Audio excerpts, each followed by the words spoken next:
डराकर, दबाकर, आपके ध्यान को इधर उधर करके आपको रोका जाता है।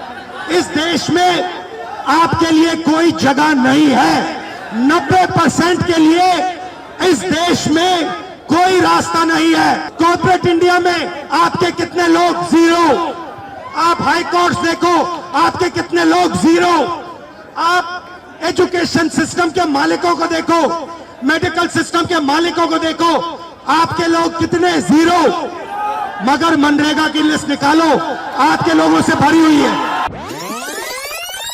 और मैं पीछे के रास्ते से आपके यहां आ गया। देखिए,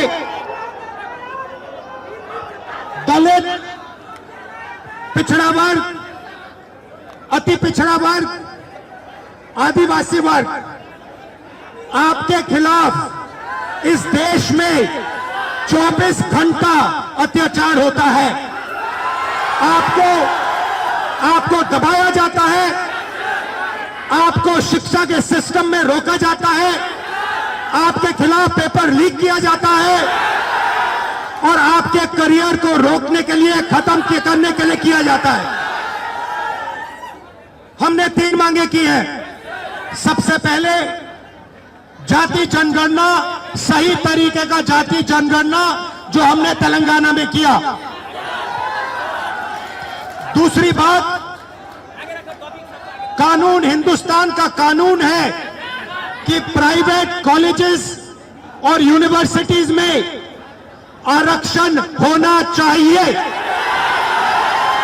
और ना नरेंद्र मोदी ना बिहार की सरकार उस कानून को लागू कर रही है। इसीलिए हम उन पर दबाव डालेंगे और जब तक, मैं बता रहा हूं, जैसे मैं यहां आया हूं ना, रोक नहीं पाए, वैसे ही नहीं रोक पाएंगे जब तक इन्होंने प्राइवेट इंस्टीट्यूशंस में रिजर्वेशन नहीं किया, तब तक हम आगे बढ़ते जाएंगे, लड़ते जाएंगे। क्योंकि आप 90% हो, आप अपनी स्ट्रेंथ समझो। आपको भटकाकर, डराकर, दबाकर, आपके ध्यान को इधर उधर करके आपको रोका जाता है। इस देश में आपके लिए कोई जगह नहीं है। 90% के लिए इस देश में कोई रास्ता नहीं है। आप ब्यूरोक्रेसी को देखो, सीनियर ब्यूरोक्रेसी में आपके कितने लोग? जीरो। आप कॉर्पोरेट इंडिया को देखो, कॉर्पोरेट इंडिया में आपके कितने लोग? जीरो। आप हाई कोर्ट देखो, आपके कितने लोग? जीरो। आप एजुकेशन सिस्टम के मालिकों को देखो, मेडिकल सिस्टम के मालिकों को देखो, आपके लोग कितने? जीरो।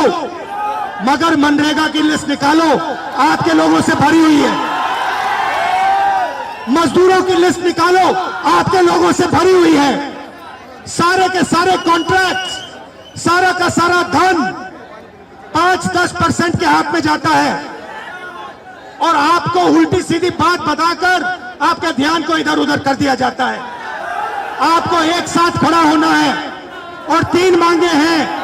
पहली मांग जाति जनगणना, दूसरी मांग प्राइवेट इंस्टीट्यूशंस में, प्राइवेट स्कूल और कॉलेजेस में रिजर्वेशन, अति पिछड़ा का, ओबीसी का, दलित का, आदिवासी का। तीसरी बात, एससी एसटी सब प्लान, जो आपका पैसा है, जो आपको नहीं दिया जाता है, आपको वो दिया जाना चाहिए। ये 3 चीजें कहने में आपसे आया था। और ये बात समझिए, आप एक बात समझिए, बिहार की पुलिस ने अभी मुझे रोकने की कोशिश की, रोक नहीं पाई। पता है क्यों नहीं रोक पाई? नहीं, इसलिए नहीं रोक पाई क्योंकि आपकी शक्ति मेरे पीछे है।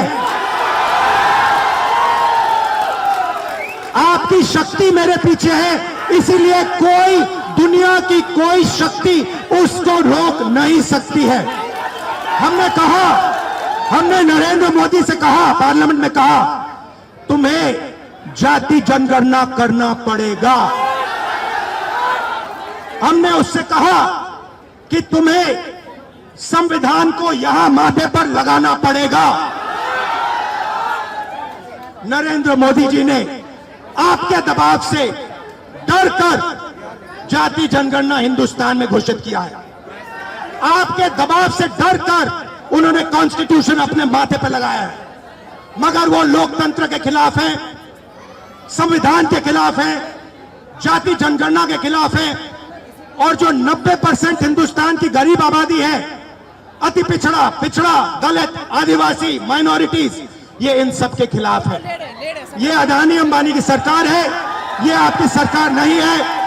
आपने इतने प्यार से मेरी बात सुनी, इसके लिए आप सबको दिल से बहुत बहुत धन्यवाद। मैं जानता हूं SC ST अति पिछड़ा हॉस्टल्स में यहां क्या होता है। मैं आपको गारंटी देता हूं, जैसे ही हिंदुस्तान में सरकार आएगी, जैसे ही बिहार में हमारी सरकार आएगी, हम ये सारा का सारा बदल देंगे और आपके लिए जो होना चाहिए वो करके दिखाएंगे। आप सबका बहुत बहुत धन्यवाद। नमस्कार, जय हिंद।